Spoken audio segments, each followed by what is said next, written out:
sebut ada Ahmad Dhani, Dhani Manaf itu pernah sempat ganti-ganti, sekarang udah nggak kedengeran lagi tuh nama Dhani Manaf.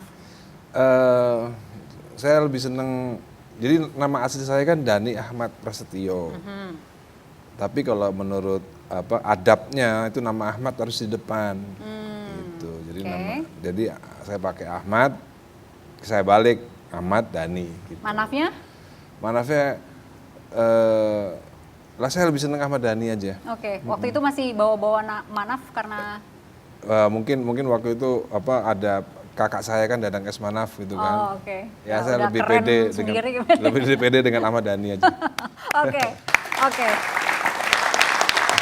Dhani itu kan sekarang jadi juri ya gitu kan.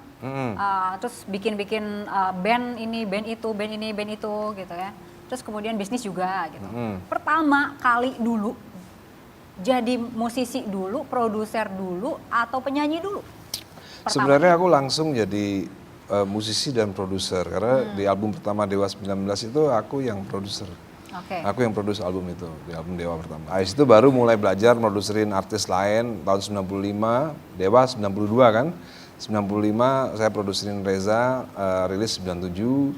Habis gitu terus-terusan ya, habis itu mulai Ratu dulu tahun 2000 awal lah, Ratu dulu rilis 2003. Lalu habis itu bikin RCM 2007. Dari situ semua Dewi, Mulan, terus laki-laki sampai sekarang albumnya anak-anak saya. Itu kan lumayan banyak tuh kalau diurut ya. Ya. Berarti Ahmad Dhani ini talent scouting juga ya? Ya talent scout sih mungkin awalnya dulu pertama kali milih Ari Lasso ya. Ari Lasso lagi di pinggir jalan duduk-duduk, saya ajak nyanyi jadi band saya dulu Ari Lasso. Itu asli lagi duduk di pinggir. Lagi duduk di pinggir jalan Tapi di sekolah. lagi nge-band dia? Atau Dia memang bisa nyanyi sama band lain gitu kan. Tahun 91 itu dia lagi nongkrong-nongkrong di pinggir jalan gitu. Sama kita juga nongkrong di pinggir jalan gitu kan. Saya ajak lah untuk main menjadi penyanyi Dewa kan. Itu adalah hal yang paling dikenang oleh Ari Lasso. Terus Once pun juga gitu. Lagi nongkrong-nongkrong nggak jelas di kafe ya kan. Setiap hari nongkrong aja Once. Akhirnya saya ajak nyanyi ya kan. Ya itu mungkin salah satu bakat terpendam ya, bakat terpendam. Nah itu, ngelihatnya tuh gimana gitu. Misalnya, nih orang nih, aku ajak gitu. Ini bakal aku nih. Udah kebaca seperti itu atau enggak? Iya, pada ininya sih mungkin juga nggak ada orang lain ya. Waktu itu nggak ada orang lain selain Ari Lasso. Waktu itu juga nggak ada orang lain selain Once gitu kan. Tapi ada beberapa juga yang datang ke saya langsung kayak Pinkan Mambo tuh di mall, dia ketemu saya langsung pengen ini, saya ajak ke rumah, saya temuin nama mantan saya waktu itu Maya jadi duo Ratu ya, saya nemuin juga. Terus kadang-kadang juga bisa saya perintahkan seseorang untuk cari penyanyi pengganti Ratu waktu itu kan. Akhirnya manajer saya dapat Mulan kan, dapat itu juga atas perintah saya untuk cari ke Bandung. Ya begitu terus lah, akhirnya dapat juga buat Dewi, akhirnya Itu kriterianya itu suara mesti oke dong pasti. Atau ya sebenarnya waktu itu saya memang nomor 1 suara ya, nomor 1 suara dulu. Yang berikut sih nomor 2, tetap nomor 1 suara, dan mungkin sekarang saya bisa lebih tajam lagi. Oke. Iya. Jadi kalau misalnya untuk warna suara seperti Pinkan, ini cocoknya lagu yang begini itu udah kebaca sama Dhani. Iya. Bisa. Sampai sedetil itu. Yang Iya, ini harus kayak lagunya misalnya, mellow lah. Kayak misalnya begitu. Ari Lasso warnanya kan beda banget sama Once waktu itu kan. Tapi saya yakin dengan Once ini warna Dewa bisa sedikit berubah nih. Kebetulan memang perubahan itu yang kita mau gitu. Oke.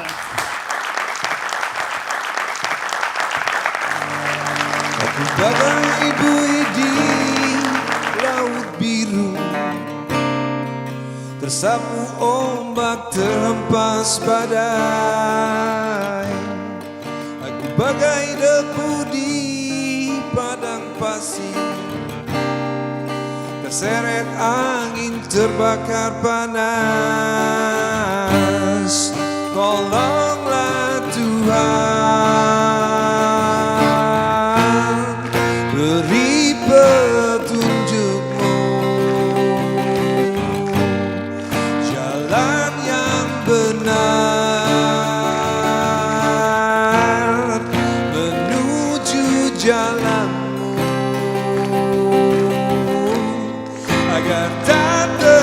tersesat di persimpangan jalan. Aku bagai bintang di gelap malam, di antara 1000 bintang terdampar di puing jagat raya. Kabar lelah tak berdaya, ya, ya, ya. Menangis, tertawa, semua tak bisa dihindari. Tolonglah Tuhan, beri petunjuk-Mu, jalan yang benar menuju jalan-Mu, agar tak tersesat